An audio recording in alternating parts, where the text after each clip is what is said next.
अशी कुरकुरीत फ्लावरची भजी तुम्ही कधीच खाल्ली नसेल। बाहेरून सुपर क्रंची आणि आतून मऊ, हिवाळ्यात गरमागरम भजी फक्त काही मिनिटातच बनून तयार। चला तर मग रेसिपीला सुरुवात करूया।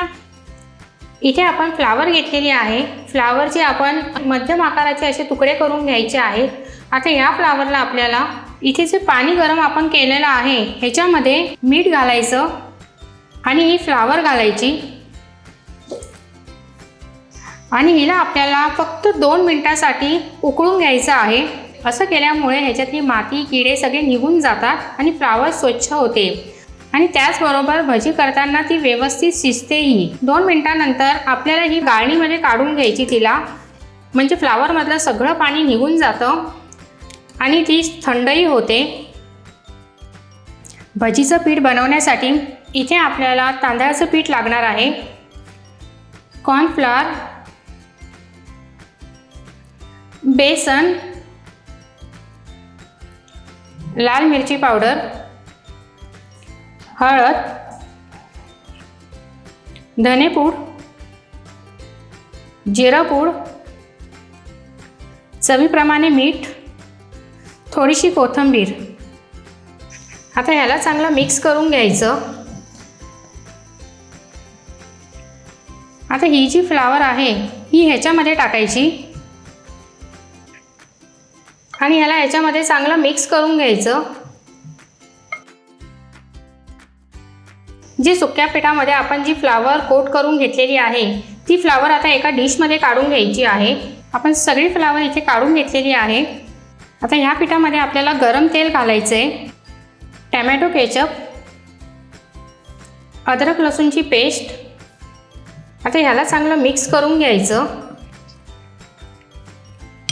आता ह्याच्यामध्ये थोडं थोडं पाणी घालून घट्ट असं पीठ आपल्याला तयार करून घ्यायचं आहे। एवढं घट्ट पीठ आपल्याला इथे तयार करून घ्यायचं आहे। इथे मी काही ब्रेड घेतलेले आहेत। आपल्याला हे ब्रेड जे आहेत ते मिक्सरमध्ये वाटून घ्यायचे आहेत। असे ब्रेड क्रम्स आपल्याला तयार करून घ्यायचे आहेत। इथे आता मी भजीचं भिजवलेलं पीठ आणि ब्रेड क्रम्स घेतलेले आहेत। आता या पिठामध्ये थोडी थोडी फ्लावर घालायची आणि ह्याच्यामध्ये ही फ्लावर मिक्स करून घ्यायची आहे।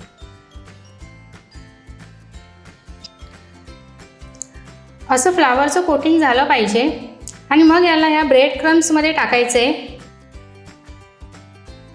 असं हे आपल्याला तयार करून घ्यायचं आहे।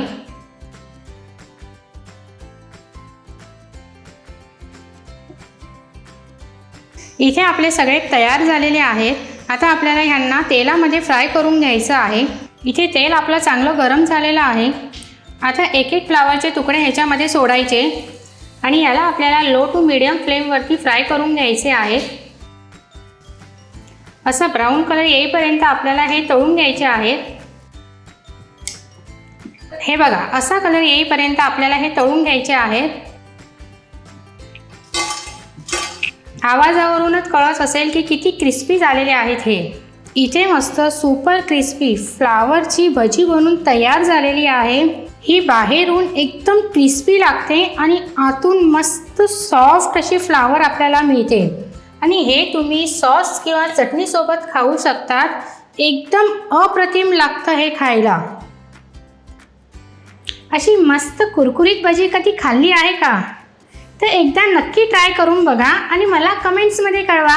त्याचबरोबर लाईक, शेअर आणि सबस्क्राईबसुद्धा करा। तर असंच रसोईच्या गोडीसोबत बनवत राहा आणि गोडीने खात राहा।